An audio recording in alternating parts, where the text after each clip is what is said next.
Okay, let's dive right into this. Welcome to today's Explainer. Today, we're exploring an absolutely fascinating intersection of grand history and deeply intimate mythology.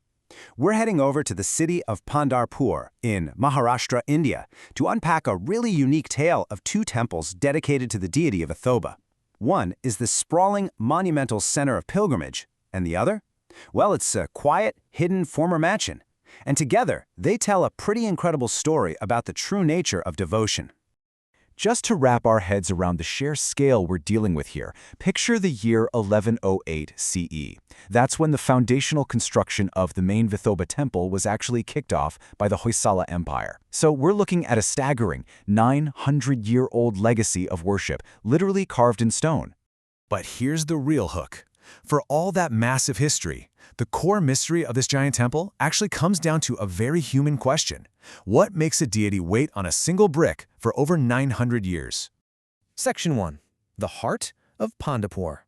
So this sprawling city sits right on the banks of the holy Chandrabhaga River, and it serves as this massive dynamic stage for devotion.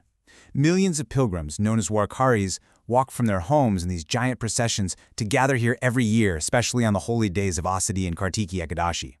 They take a dip in the river, which is believed to completely wash away their sins. But the most crucial point here, the thing that absolutely defines this temple's culture, is that every single devotee is allowed to physically touch the feet of the Vithoba idol. It's this deeply egalitarian tradition that brings the divine directly into contact with the people. No barriers. Section 2. The Legend of the Brick. So, how exactly did this accessible, grounded form of the deity actually come to be? Well, it centers around a guy named Pandharpur. Pandharpur initially mistreated his elderly parents pretty terribly, making them groom horses and do hard labor on a pilgrimage. But one night, resting at an ashram, he witnesses this crazy vision. Beautiful women in soiled clothes cleaning the area, and then leaving in spotlessly clean clothes. They reveal themselves as the holy rivers of India, washing away the sins of pilgrims.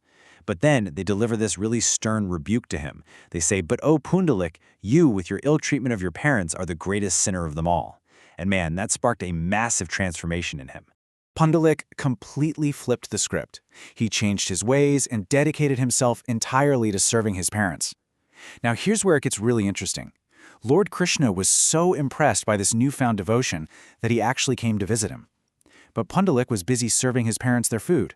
So not wanting to be interrupted, but still wanting to honor his divine guest, Pandharpur literally throws a brick outside for Krishna to stand on just to keep his feet dry from the monsoon mud until he was finished.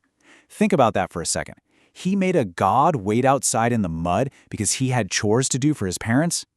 And Krishna was so moved by Pandharpur prioritizing his parents that he agreed to stay right there on that very brick, taking the form of Vithoba. And this deeply human-centric mythology extends right into the temple's very architecture. The first step of the temple is known as the Sant Ramabai Maharaj Pyri. It's named after a child saint who supposedly banged his head against God's feet until his innocent food offering was finally accepted. Namdev actually asked to be the first step of the temple so that millions of devotees would touch him before even seeing the deity. It's a pretty beautiful reminder that in Pandharpur, human devotion quite literally forms the foundation of the temple.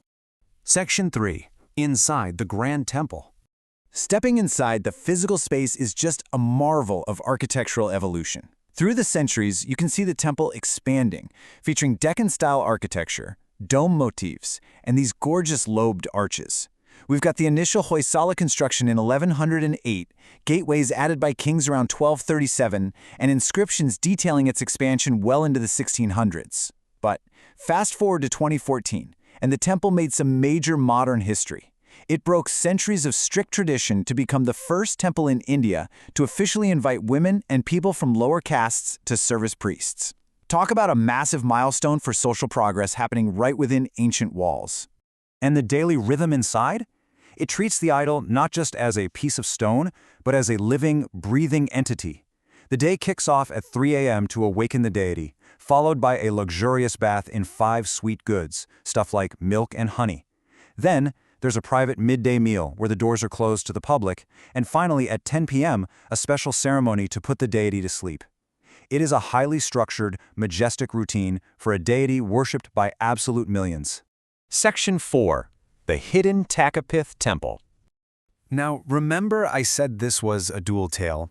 Well, stepping just outside the main temple's western gate, we run into a staggering contrast. While the main temple features these sprawling stone halls, like the 16-pillared Solakambi, the Tak-Pithe temple is incredibly intimate.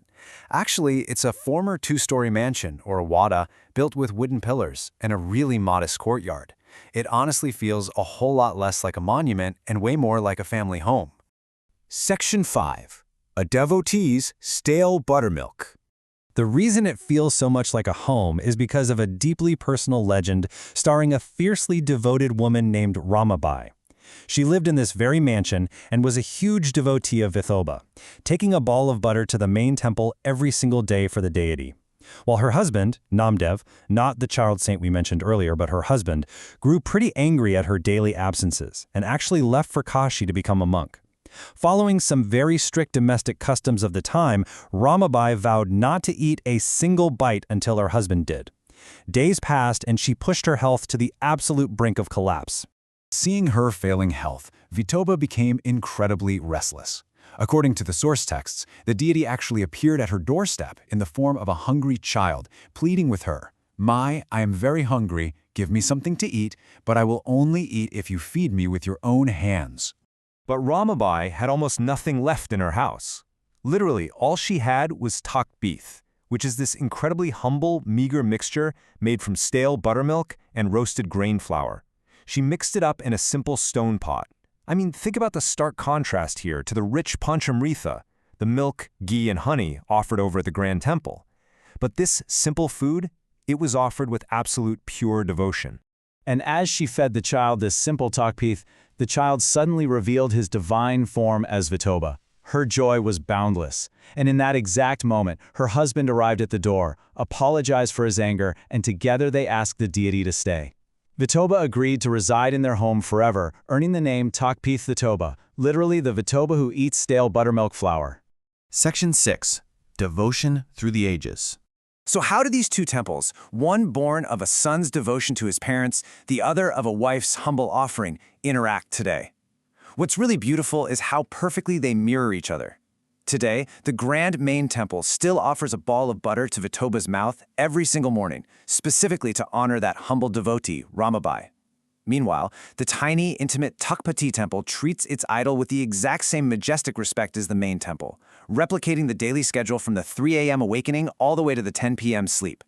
And through it all, human guardians like the Bodve priests who historically hid and protected the main idol from destruction by invaders have stepped up to ensure these physical sites survive, keeping these legends alive for centuries. Which brings us to a final thought for you to ponder today. We've seen a deity made to wait on a brick for a dutiful son, and a deity who prefers stale buttermilk in a modest wooden mansion over a grand, wealthy temple.